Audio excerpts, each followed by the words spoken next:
Nous étions surtout là, il y a 7 ans, devant cette grille, le jour de l'inauguration de l'exposition de Jeff Koons, et nous avions créé ce collectif Versailles Mon Amour pour dire non. Et nous avions lancé une pétition avec un autre mouvement, Coordination de défense de Versailles, qui avait aussi lancé sa pétition, et à nous deux, nous avions réuni 10 000 voix.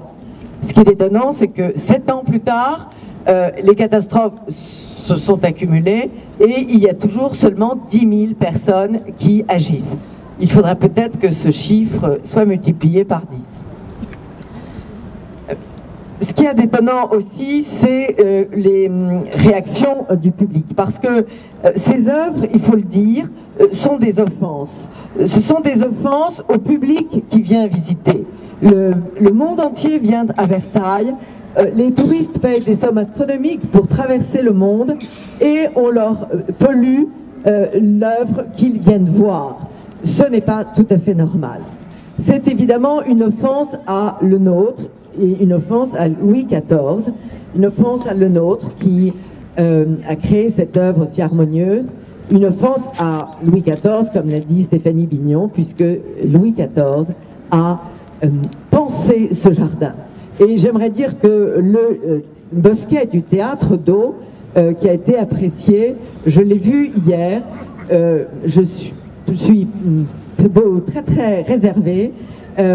D'abord, ce théâtre a été dessiné par Louis XIV lui-même, donc je ne vois pas au nom de quoi on pourrait se permettre de donner à un artiste quelque chose qui a déjà existé et qui a déjà été pensé par le roi, excusez du peu.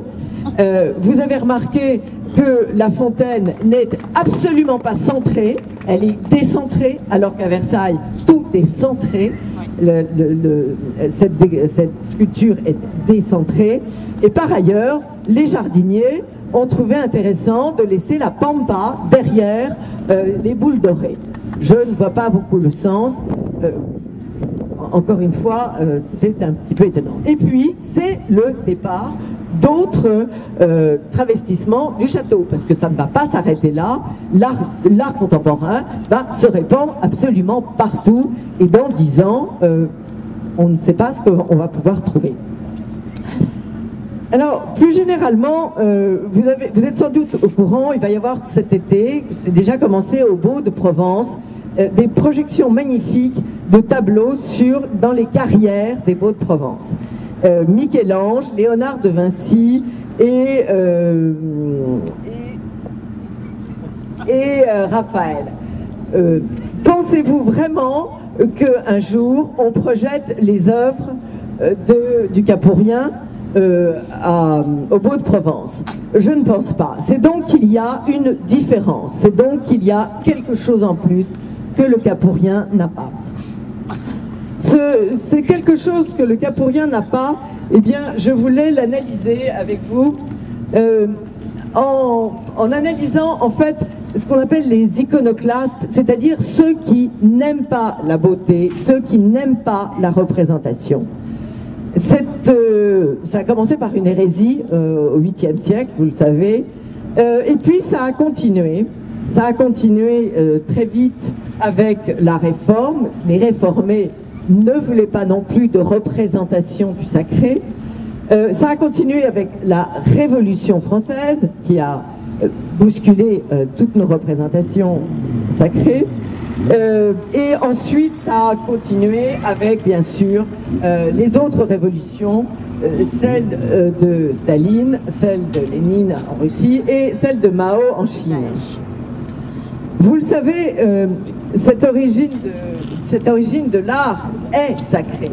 Les populations les plus modestes, les plus isolées, ont toujours consacré toute leur faculté à créer un art sacré.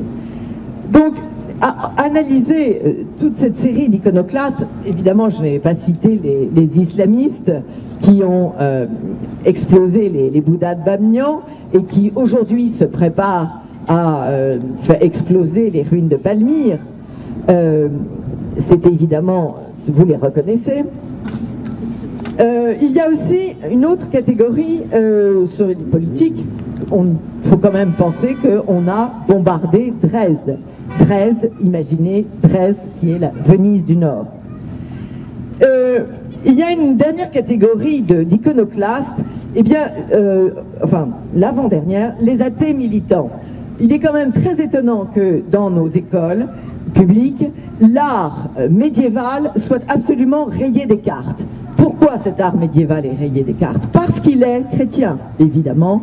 Il faudrait montrer des vierges romanes et des vierges gothiques, donc c'est pas possible pour les 3/4 du personnel de l'éducation nationale. Donc on raye. Et puis enfin, la dernière catégorie très actuelle, dont Madeleine Bazin-Gessé vient de vous parler, ce sont ces financiers qui ont été parfaitement décrits par Aude de Queyros et Christine Surgens dans un livre qui s'appelle « L'art financier ». Alors, elle décrit très très bien ce système qui, tout simplement, ces financiers qui se sert de l'art comme d'une monnaie, une monnaie virtuelle. Alors, ils achètent, pour faire monter les côtes, ça on vous l'a déjà dit, et ils font des fortunes gigantesques, mais vraiment colossales, dont on n'a pas idée. C'est une dérive, un phénomène qui est né aux États-Unis, parce que finalement les galléristes n'avaient plus rien à vendre. Tous les beaux tableaux sont dans les musées, donc ce sont des commerçants qui n'avaient plus rien à vendre. Donc il fallait imaginer des produits. Alors ils sont allés trouver de jeunes artistes originaux, ils leur ont commandé une centaine de pièces, vite, très vite, trouver donc un endroit et créer le scandale. Et le tour était joué.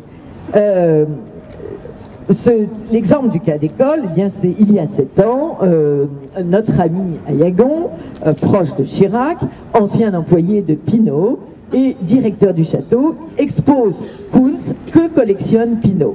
Vous voyez bien évidemment tout le micmac en une seule phrase. La cote monte et toutes les œuvres vont pouvoir être revendues très très cher. Parce qu'il faut savoir que les œuvres monumentales du Capourien, il y a aussi toute une partie de l'œuvre, beaucoup plus petite, qui sont achetées, des œuvres qui sont achetées par les investisseurs brésiliens ou les investisseurs chinois. Il se reproduit la même chose avec Madame Pégard, très très proche de Nicolas Sarkozy, et avec les galléristes qui sont les mêmes pour Capour, pour le prochain qui va être exposé à Monumenta. Tout ça, c'est une gentille bande d'amis qui se reproduit. Alors, il faut faire attention avec cette histoire de vagin, parce que, comme vous ne le savez peut-être pas, mais cette œuvre a été exposée ailleurs et ne s'appelait pas le vagin. Donc, le Capourien a décidé de faire ce coup dans le journal du dimanche pour agiter les populations et en réalité pour occulter tous les petits trafics qu'il y a derrière. Alors, il faut vraiment être bien conscient de ça, c'est une manipulation idéologique pour ringardiser les opposants, pour dire « oh là là, ces pauvres gens ». Mais il faut bien faire attention il faut aller voir l'essentiel, et l'essentiel, c'est le trafic financier qui est derrière, c'est l'absence de sens, c'est évidemment le refus du sacré, puisque toute œuvre, quelle qu'elle soit, est un mouvement vers le ciel, un mouvement de refus ou d'acceptation ou d'élévation, mais le sacré a quelque chose à voir avec l'art. Il faut lire les œuvres de Jean Clair, et donc ne pas se laisser impressionner par les simagrées du Capourien. Il existe des artistes vraiment de notre temps, je les ai rencontrés, vous les avez rencontrés, j'en ai exposé un sur mon blog, il s'appelle Pierre-Yves Trémois, il habite pas très loin d'ici, allez le regarder et répétez autour de vous que les artistes contemporains existent et que ce ne sont pas ces gens-là. Merci. Merci. Voilà, merci.